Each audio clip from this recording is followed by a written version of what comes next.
ask one question? Oh. All right. Hello and welcome to the Agri-History Podcast, where we talk about different stuff with different people. Well, there's some fun recording, fun intro. But anyways, this is Brian's husband. He's a researcher at the University of Guelph. Do you want to introduce yourself? Sure, you got that right. I'm a professor at the University of Guelph. I'm in the Department of Integrative Biology in the College of Biological Science. I've been there for, over 25 years. And I do teach. I also, I'm a research scientist, and I'm also the Associate Dean for the College of Biological Science. Impressive. Well, I'm just going to ask you to talk about the history behind the paper, the origins and the evolutionary history of feral apples in southern Canada.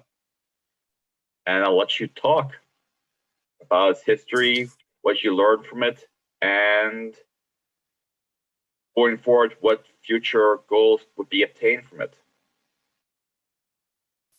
Okay, thanks, Brandon. Yeah, there's much that I could talk about. Maybe I will start by just thanking you for your interest in this particular paper. The paper, as the title indicates, is all about feral domestic apples. And this is an interesting area of research globally, in that a lot of domesticated species do establish outside of cultivation, and apples are one of those. But in most cases, when crops do this, we don't really know very much about how that happens and why it happens and what kinds of evolutionary changes happen once it happens. So we've been interested in feral apples for quite some time, and maybe I can give you just a little bit of history to give you a sense of what led us to wanting to study feral apples. That'd be wonderful. And then so the research in my lab is very diverse. We focus on the ecology and genetics of plant populations. We're very interested in particular in their reproductive biology. And we started working on apples probably 20 years ago. Our work originally began on commercially grown domestic apples, where we were being asked to learn more about how pollen moves in commercial orchards. And there's a couple ways that you can study that. One is to follow bees around and sort of track how they move pollen within a commercial orchard. That turns out to be pretty difficult. So what we did is start to use genetic tools to study actually how pollen is moved and who's mating with whom within an apple orchard. So we can study how pollen moves by studying the offspring, the apples and the seeds within them that are produced within an orchard. So we spent quite a few years doing that and trying to use that information to understand how to better grow commercial apples. In other words, for a particular orchard, how many cultivars should there be? What is the best spatial arrangement for those cultivars in order to maximize pollination and to maximize the quality and quantity of apples? And also to learn something about how to position honeybee hives within orchards. So with a knowledge of how pollen moves, we can determine where those hives should be placed and how to maximize the quality of pollinations. So it all started with that. And as we became a little bit more accomplished in that area, we started to become curious about the ecological impacts of commercial apple production. And this is an important issue for many different domesticated species, especially when they're grown in areas where native relatives are also occurring. And that's the case for apples in Ontario, certainly. So we were interested in whether pollen gets outside of the commercial orchards and whether under any circumstances they are hybridizing with native relatives. And in the case of apples in our neck of the woods, it's the native crabapple that we were particularly interested in. This is a species that's restricted to the southernmost parts of Ontario and is a relatively uncommon species. So there is some interest, both from a regulatory point of view, but from an ecological point of view, as to how often pollen and genes are being exchanged with the native biodiversity. So we then began to explore that and found some very interesting patterns. For example, in our first studies of this, we discovered that about over 25% of the seeds produced by native crabapples are actually sired by domestic apple. So there's a high degree of hybrid fertilization that's happening. So there's a whole story behind that, and you can tell me whether you want to know more. But what I can tell you, to that actually. Pardon me? If you don't mind, do you want to expand on that? Well, sure, I can expand on it. Yes, I mean we're still studying the mechanisms of hybridization, and a couple of points I guess I can make there. The first is that we know that a large number of the seeds in these native apple species are actually hybrid, so they're being pollinated and fertilized by domestic apple. That spins off a number of important questions. The one is, what happens to those offspring? Are they then, do they become part of the natural populations of this native crabapple? So we've been studying for probably 15 years now the viability of the health of the individual hybrids that are produced through this process to see if they can in fact survive. We've also been studying many of the naturally occurring populations of mature native crabapple to see if they are hybrids, if they have hybrids lurking amongst them. And what we've found so far is that while the number of seeds that they produce are hybrid, we don't see them in the mature populations of native crabapple. So that's interesting, and it suggests that these hybrid trees are not surviving to reproductive maturity. So we've been tracking that survival in experiments that have been running for a long time, and are finding that, in fact, while the hybrids can survive, their likelihood of survival is less than a non-hybrid version of the same crabapple. So we're learning more about what happens to those hybrid seeds once they're produced. We've also, that's caused us to shift to some slightly different questions. And one is to say, well, maybe the hybrid individuals don't survive in natural populations, but do they reproduce enough with the natural, with the pure native crabapples, so that genes from domestic apple are being incorporated into the genome of the native crabapple? And we've done quite a bit of work on that now, and it doesn't appear to be the case that even though the hybrids are formed, we're not seeing what we call introgression. We're not seeing the incorporation of genes from domestic apple into native crabapple. So that's an interesting observation.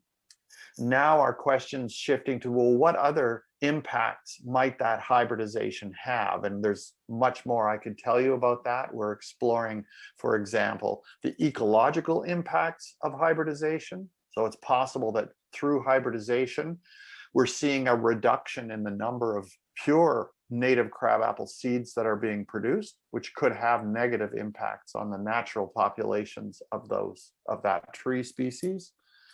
We're also exploring the possibility that even though there is not incorporation of genes into the native crabapple, the one other thing that might be happening is that through hybridization, we're seeing this shift in the reproductive pathways of the native crabapple from sexual to predominantly asexually formed seeds.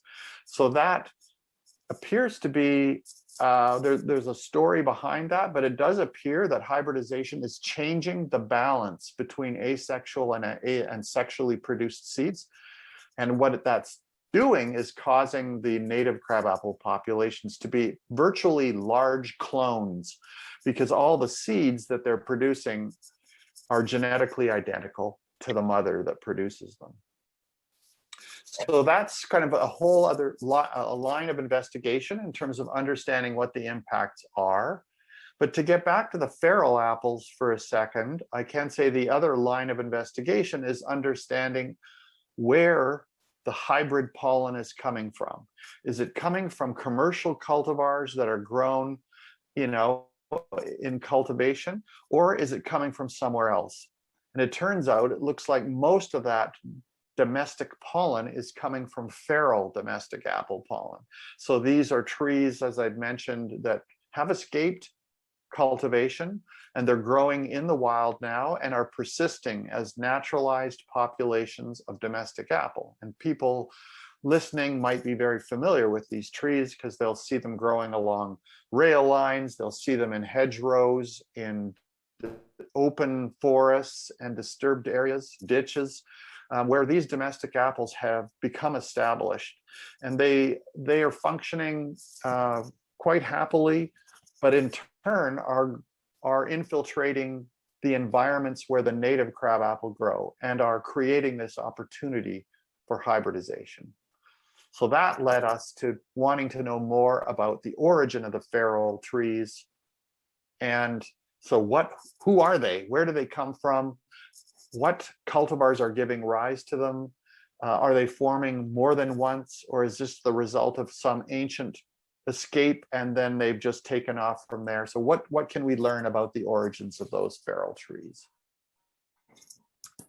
So that's a bit of the back history as to what led to the study that you've asked about. Thank you.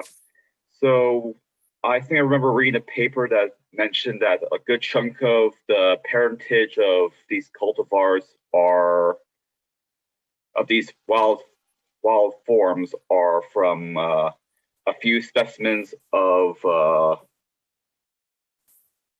cultivated apple. If you don't mind me getting up that paper quickly, I think it would include Tolman Sweet, Wealthy, Northern Spy, and Ben Davis predominantly. Yeah, it turns out, you're right. It turns out that the feral trees are formed multiple times and have been formed multiple times. So we have, you can imagine within the feral trees that are occurring within certainly the region of southern and central Ontario, that they have many different origins. They've been produced from different cultivar parents over and over again. But you're right that when we look at the genetic characteristics of these feral trees, for a subset of them that are relatively young, we can trace them back to particular parents using a kind of a parentage analysis, using their DNA characteristics. And you're right that I think of about 100 feral trees that we were able to trace to pairs of cultivars that served as mother and father. Yes, about 72% of those feral trees can be traced back to having about 9 different cultivars. Tolman Sweet, Wealthy, Northern Spy, people will recognize. A cultivar called Duchess, Red Delicious, Macintosh are important parents of these feral trees. Others like Yellow Transparent and Famous also continue to be or appear to have been parents of many of these feral trees. So it's interesting that even though the feral trees are being spun off from cultivars over and over again, it does seem to come down to a relatively small number of cultivars that are the most common parents. And interestingly, all of those 9 cultivars that are common parents are heritage varieties. So these are varieties that originated in the late 1800s, early 1900s, at the time when we were developing many of our own cultivars in North America and not just growing European varieties. And yeah, so that it's interesting that the feral trees are kind of retaining the genome of many of these old varieties. So the varieties, while now many of them are not common on the landscape, we see their genomes hidden within these feral trees. Could we extrapolate that for the more longer-lived lineages of feral apple trees? I think it's likely the case for deeper in their lineages, but I guess the challenge for us is, from a methodological point of view, is that some of the feral trees are later generation feral trees where the parentage becomes more difficult to trace, because you could imagine that the first generation of a feral tree comes from perhaps 2 different known cultivars. But then that feral tree may mate with a different cultivar, or it may mate with another feral tree. And pretty soon, the network of the pedigree becomes very complex, and no longer is it possible to assign parentage to 1 or 2 different cultivars. So I expect that we will see the same pattern for many other feral trees, but it just becomes increasingly difficult to trace. What traits have you noticed in the feral trees that are unique to the feral trees over long periods of generations in comparison to the cultivated apple trees? Yes, this is a very good question, and we're only in the early stages of understanding this. But what I can tell you is a number of the attributes of these feral trees show some resemblances to their parents, and other characteristics do not. The trees vary widely in their size and stature. They vary widely in the fruit size, the fruit coloration, and the acidity and degrees of tannin in the fruits. And this is partly why there is some interest from the cider industry in some of these feral trees, because they do have a degree of bitterness and a high degree of sort of tannin production in some of them, at least, that make them of interest because of the flavors that they would impart. What we've done so far is sample feral trees from different lineages, and we're finding, even within a lineage, enormous diversity in their coloration patterns and in their size. But I would say, in general, the fruits do seem to be on the smaller side.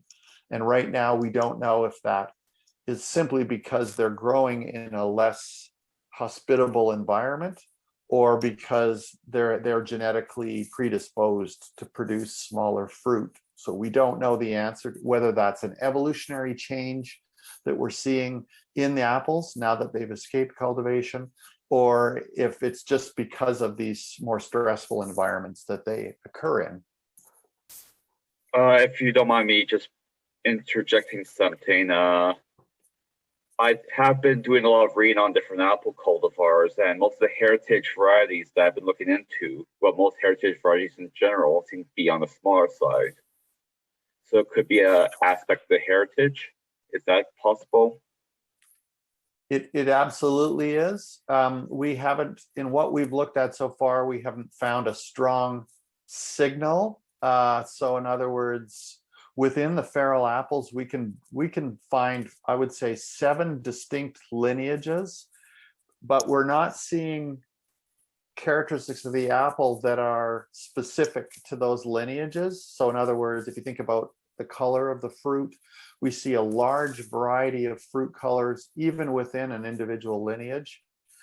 So it's hard right now to attribute their attributes to a particular lineage at this stage, but clearly we just need to do more work on that. And it would be fun to look at not just their visual attributes, but their taste profiles as well, and see if they're linked to the kinds of cultivars, the parents from which they came.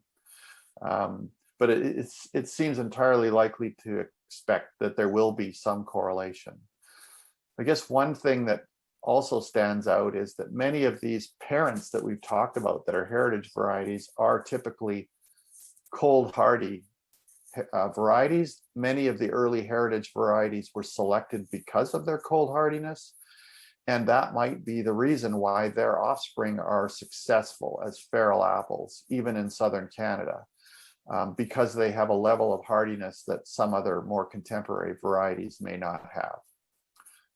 On the other hand, some of those old heritage varieties can be especially vulnerable to pathogens and pests. And so you might expect to see higher levels of pathogens in those feral varieties as well, but we haven't confirmed that yet. Another question would be, what genetic techniques are used to tease out the pedigrees? Like for the first generation ones, how do you detect the parentage? Right. So all of the work in this paper that you're asking about is done with a fairly, I would say, a standard genetic technique. It's called microsatellites. So basically what we do is we identify different regions of the genome that are variable. So their nucleotide sequence can change. And the length of that region can also vary. So the number of nucleotides within that region. And we use that variability because it turns out that virtually all of the cultivars of apple grown in Ontario can be distinguished based on their profiles at those different regions. We have 16, you can think of them as loci or genes throughout the genome that we're tracking and that we're using to establish a genetic signature for each cultivar. So we have what we call a genetic library that describes the genetic signature for each cultivar that was grown in Ontario. And then we create or establish the genetic signature for each feral tree that we look at as well. And then through a process of probability, we can identify the likelihood of cultivars producing the signature that we see in the feral tree. And in some cases, it's unambiguous that a very few number of cultivars are able to produce an offspring with that signature. In other cases, it's a small number of cultivars that one might have a much higher probability of producing that cultivar signature than others. And so we use that probability to establish the most likely parents. In some cases, it's not absolute, it's a probabilistic estimate. And in other cases, it's much less ambiguous and it's very clear. So that's what we do, is we look at the genetic attributes of the offspring and then try to determine which parents are genetically have the highest probability of producing offspring of the same kind. We use the same technique when asking who is siring the hybrid seed in native crab apples. So when we find a hybrid seed produced by a native crab apple, we can figure out what the genetic signature of the mother is, because we've got the mother right there. And then we can say, all right, who was most likely to have produced the pollen of the father, the contribution from the father? And we can look around at other feral trees because we can establish their genetic signature as well. And we've got the genetic library of the commercial cultivars, and we can ask, where is that pollen likely to be coming? So we use the same kind of approach. In that case, we call it paternity exclusion. So we go through a process one by one of eliminating any possible father based on whether they're able to produce the genetic signature that we see in the offspring. We narrow it down to a small number of trees, and then we estimate what the likelihood is of each of those trees being the father. So we use those sort of exclusion processes to try to determine who the likely parents are in both of those cases. Thank you. Could we use some sort of technique similar to that to trace back a pedigree of a specific lineage of apples, and if so, by how much? Yes, that's a good question. I think the deeper we want to go in the pedigree, I would argue that we need to look at a larger portion of the genome, and that might help us trace back perhaps a little further, but in some cases it won't help because these are predominantly outbreeding. This is an outbreeding species, and as I mentioned before, you quickly get a very complicated pedigree that can be difficult to disentangle. But I would say yes, with additional sampling of the genome, we may be able to establish more precisely and deeper in the lineage who the parents were that are involved. We might not always be able to determine the order in which things contributed to the genetic signature that currently exists, but we can tell maybe more precisely which parents were involved, or grandparents, or great-great-grandparents. So yes, that's entirely possible. And some people are using what we call SNP technology, so single nucleotide polymorphisms, to try to get greater resolution around that question. I would also say the other application of this technology is to determine the parentage of known cultivars. So there's still a lot of debate and controversy about who the parents are of particular cultivars. And a good example of that is Macintosh, which of course has enjoyed much popularity in Canada as an eating apple and a cooking apple. But there's always been some debate about who the parents were of that original tree, which was originally grown in just south of Ottawa. That tree no doubt came from a seed that was produced by a cross between two other cultivars grown in that orchard, but nobody seems to be able to definitively show who the parents were, but we would use the same genetic technology to do that. And in fact, my research associate, Paul Crone, who is an author on this paper as well, has spent quite a bit of time trying to explore the parentage of particular cultivars. And what we found is, first of all, that in the case of Macintosh, there are a number of suggestions by numerous people about who the parents are, and none of those suggestions really line up genetically. So the question remains open as to who the parents actually were. We have some possibilities, but we still need to do more work on that. One of the challenges is you have to have the potential parents of these cultivars in your genetic library in order to detect them as parents. If you don't have them in your collection of genetic information, you can't identify them as likely parents. So that's why right now we're in the process of trying to get a hold of material from other heritage varieties that were grown in this region in the 1800s and early 1900s that might have been the parents, but we don't have a complete sampling of all those cultivars yet, and so the search is still on to try to find examples of those. Oh, I'm doing some more things actually right now. You're doing what? Similar things actually right now. I'm actually collecting little heritage apples. Oh, there you go. And what are you doing with them? Mostly just breeding with them. Long-term goal. Well, so our thinking is that the feral apples may actually be a resource. It may be a germplasm source for people interested in breeding, because they do retain some of the old attributes of heritage varieties. And they have attributes of those heritage varieties that may not be as common in currently grown varieties. So we expect that some people may be interested in them as a source for breeding.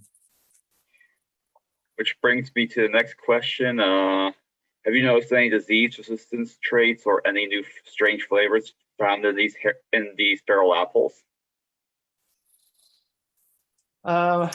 Yeah, it's a very good question, and I would say it's just a little too early for me to comment on that. I mean, we are kind of looking to collaborate with people who are more knowledgeable about the flavor profiles than we are. That's not really our expertise, but all I can tell you is that our own sampling of them is variable. That you do find more feral trees that have bitter flavors, but some are very good. Some are almost like right out of the commercial orchards. So it's highly variable. And the challenge is for us to determine what genetic information is associated with those different flavor profiles so that it's possible to select on those in order to favor particular profiles over others. So right now, I'm sorry, all I can tell you is it's highly variable. There are many that have a more bitter flavor to them. And that's largely a product of, it could be just of being feral, and that the selection on feral trees is very different in that now the trees that are surviving are the ones that are favored in that particular environment.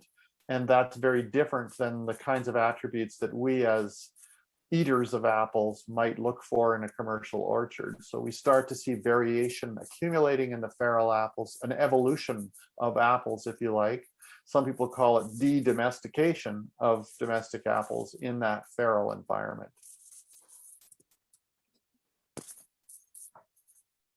I got another question. In the paper we're citing,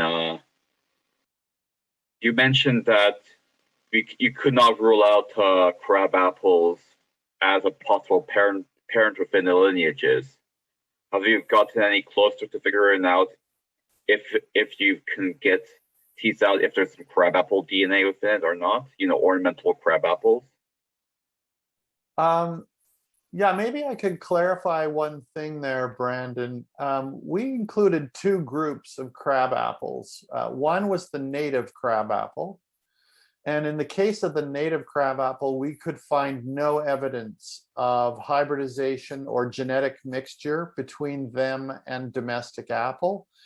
And when I say domestic apple in that case, I mean both cultivars and feral domestic apples. There didn't appear to be any mixing. And that was an important observation because there is a hypothesis in the literature that feral domesticated species can form when they hybridize with native relatives.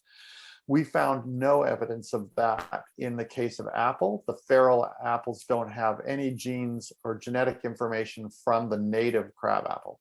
However, you're right in that we did see evidence of some hybridization between domestic apples and ornamental crab apples. So these are a different set of non-native crab apples that are grown in Canada, in North America for ornamental purposes. And when we look at there's a small number of cultivars that show some hybridization with these ornamental crabs. And that isn't completely surprising because we know that some cultivars were deliberately developed through hybridization with native crabapple, with ornamental crab apples. So we can explain those. But when we look at the feral apples, we do see two things. One is a high number, about I think 60 or so trees. I could have that number wrong, but a number of trees that look to be predominantly ornamental crabapple. And we think we basically might have misidentified those when we were sampling them in the first place. So ornamental crab apples are also naturalized on the landscape. And so sometimes when you see what you think is a feral domestic apple, it's in fact a feral ornamental crab apple. So there are maybe some mistaken identities there. And then there's a smaller number of feral apples that do appear to be hybrid with the ornamental crab apples. And that's an interesting one. And to answer your question, took me a while to answer your question, we still don't know the story behind those. We know that it's entirely possible that feral apples may be occasionally hybridizing with ornamental crab apples that are growing on the landscape, perhaps in close proximity. We think that's probably the most likely thing that's going on, and we don't know a lot about how that happens. I wouldn't be surprised if they are cross-compatible, so that when you do cross-pollinate them, that they actually are able to produce seed. And I suspect they are in close proximity and probably share pollinators. For example, native bees, bumblebees, and even honeybees that are on the landscape could be moving pollen between those two different groups. So that's my guess, but we really have not looked into that further, have not had a chance to since this paper was published. There was a long answer to your question. Thank you. Just 2 more questions that I've come up with. The first one would be, have you noticed any reduced survival rate in certain populations of feral apples? And if so, why? Yes. Again, you've caught me in the sense that our investigations into the feral apples are fairly early on, so I can't tell you anything about their survival rates. Based on the genetics, it does appear to be a large number of later generation hybrids, so feral apples. So that is, they're not just first generation after coming from the cultivars. They've been around and probably have in turn given rise to their own offspring who have in turn established. So there's multiple generations of feral apples there, but we can't know at this time whether their survival rates are variable or are different than the cultivars. To do that, we would need to establish transplants of these feral apples and then track them probably over a decade. So that's going to take a little longer to complete those studies. So yeah, it's a good question. And I think there are a number of things like that we'd like to do with the feral apples to see what the dynamics of populations of feral apples look like. Excuse me. As I mentioned earlier, we have done those transplant type experiments with the native crabapple, and they've been very informative. But now it would be interesting to do that with the feral apples, perhaps feral apples from different lineages, to see whether in fact different cultivars that are giving rise to feral apples, whether their offspring are greater or lesser in survival, or are more likely to establish than feral apples from other cultivars. That would be very interesting to know. Thank you. And one more question. So you've been looking into obtaining more heritage varieties in order to establish a greater level of genetic pool to draw from for tracing back lineages.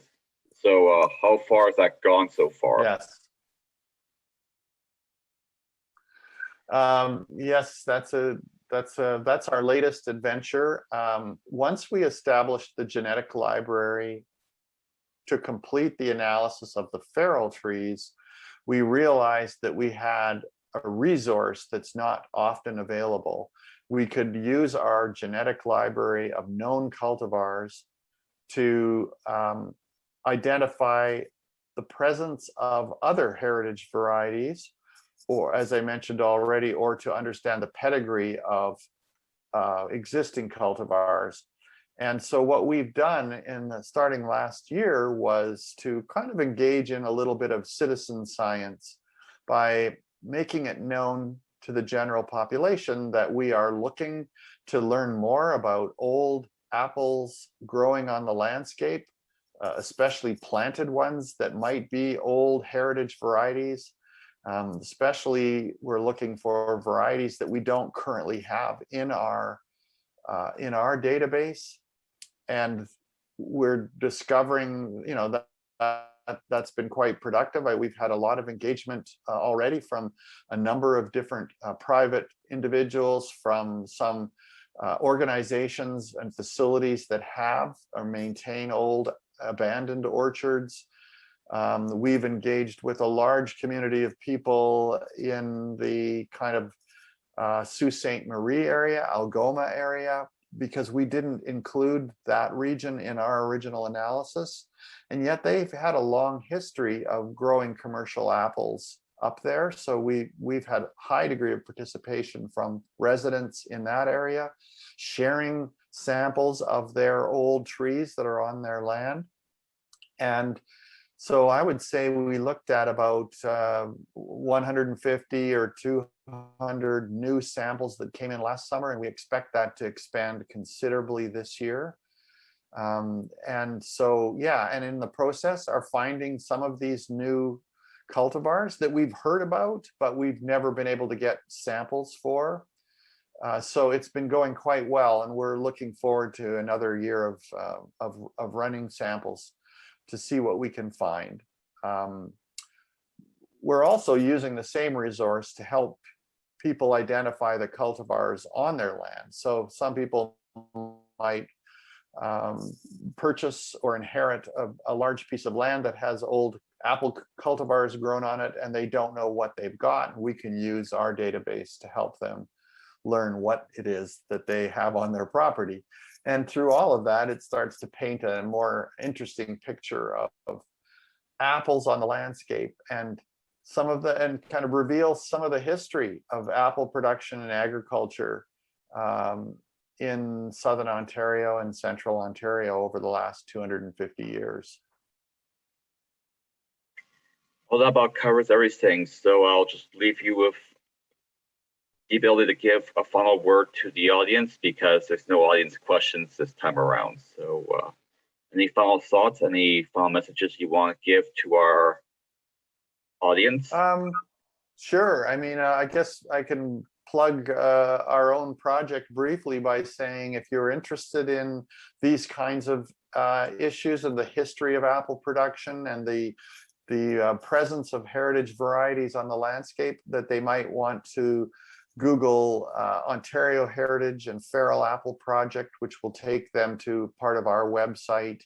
And there we have an opportunity for them to reach out to us if they know of any old varieties that might be on land near or in their possession. If they're interested in having apples identified, and so they can easily reach out to us through that website.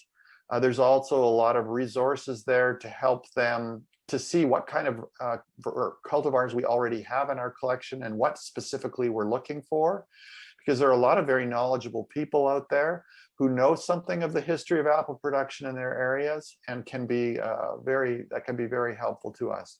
But hopefully we can be of use to them as well by helping them confirm some of their cultivars if they're not sure of their identification.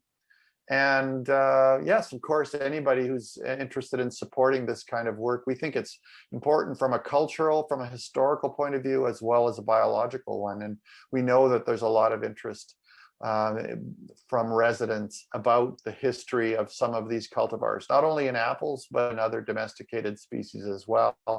It does give us a better understanding of the landscape that we live in and the legacy of past agricultural practices that have led to what we currently live within. So I would just encourage people to join us in that. Thank you. It's been a pleasure talking with you again, Dr. Husband. Thank you very much for your interest. I really appreciate it. Thanks, Brandon. You're welcome. Have a good one. Okay, take care. Take care. Ciao. Thank you for watching this video. If you're watching on YouTube, please subscribe to me on BitChute for a greater variety of content, 4 videos a week. And thank you to all my subscribers on both platforms. I appreciate it.